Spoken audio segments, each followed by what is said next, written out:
Her er jeg kommet til Gorli P, som man kan sejle til fra Gorlanta med meget store speedbåde, 250 heste. Det tager cirka en 2,5 time. Og herover der er øen i nationalparken Adang, hvor man kan kravle op og få en fantastisk udsigt ud over Gorli P. Her er jeg på Mountain View Resort, som har den her strand lige nede foran. Det er den nordlige del af Sunrise Strand.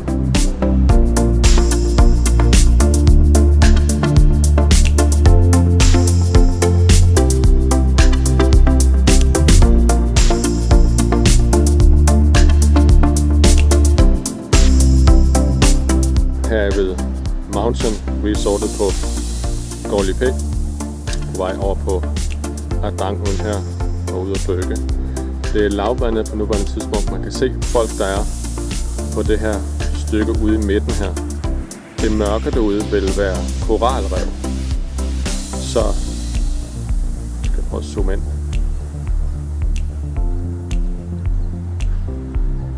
De mennesker, der er herude, vil bare kunne gå mere eller mindre ud over korallerne. I kan se alt det mørke her. Det vil være koraller. Så Gorli P er virkelig det ultimative dykkeområde.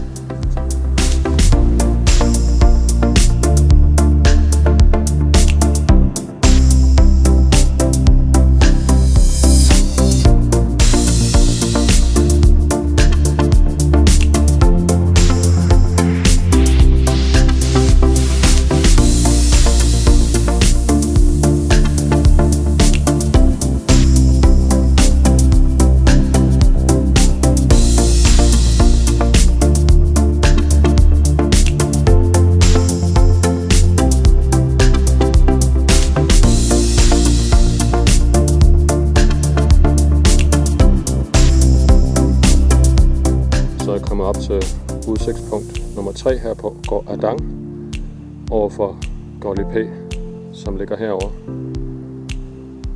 Den strand, man kan se herover, eller hvor jeg på den her side af øen, er Sunshine Bay, og på den modsatte side, det vil så være Pattaya Bay.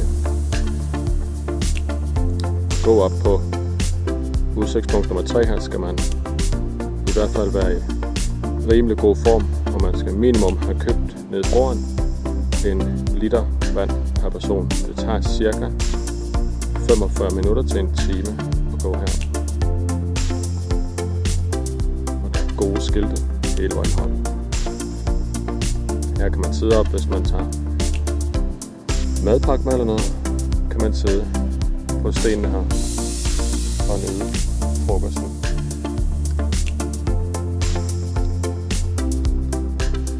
Den her nationalpark, vi er kommet til, er den, som hedder Darlutdao Nationalpark i Thailand, i Stuen-provinsen. Så er jeg kommet her til en af de øer, der ligger tæt ved Gorlanta, som hedder Gor Hin Son. Det betyder, at hinden er sten, og son, det er, at de er oven på hinanden, som herover Gor Hin Son.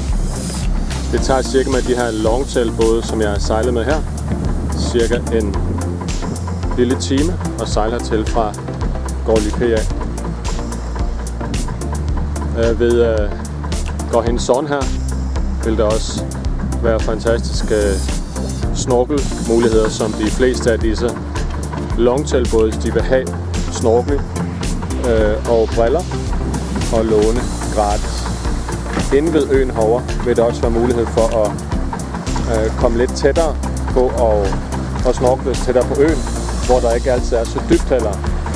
Nogle steder, hvis man selvfølgelig er ude på mere på havet, kan der godt være et par meter dybt eller 4 meter dybt ned til korallene, hvor her omkring Gor Hin Son vil der som regel kun være en cirka 2 meter.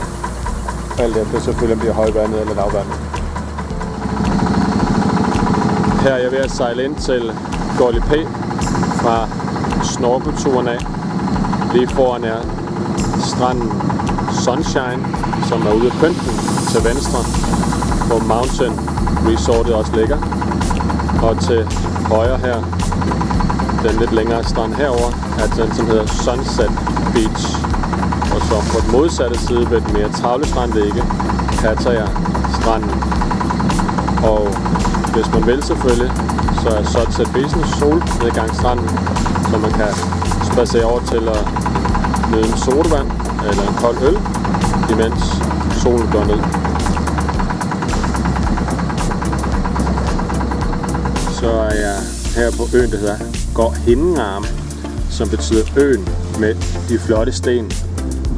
Det må man også sige, specielt når de er blevet våde nede i vandkanten her. Hvorfor der præcis er sten overalt på den her ø, og ikke på nogle af de andre øer her, skal jeg ikke kunne se. Men øerne her omkring,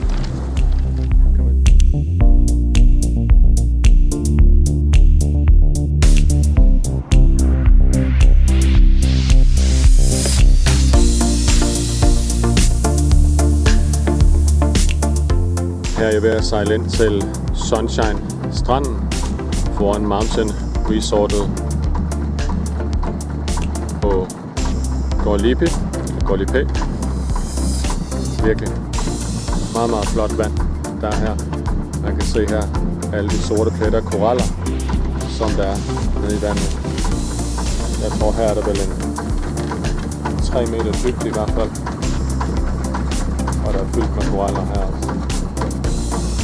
Helt inde ved stranden vil der så ikke være koraller. Så man kan sagtens bade fra stranden af uden at træde koraller. Men lige så snart du kommer 10 meter ud, så vil der være fisk og koraller.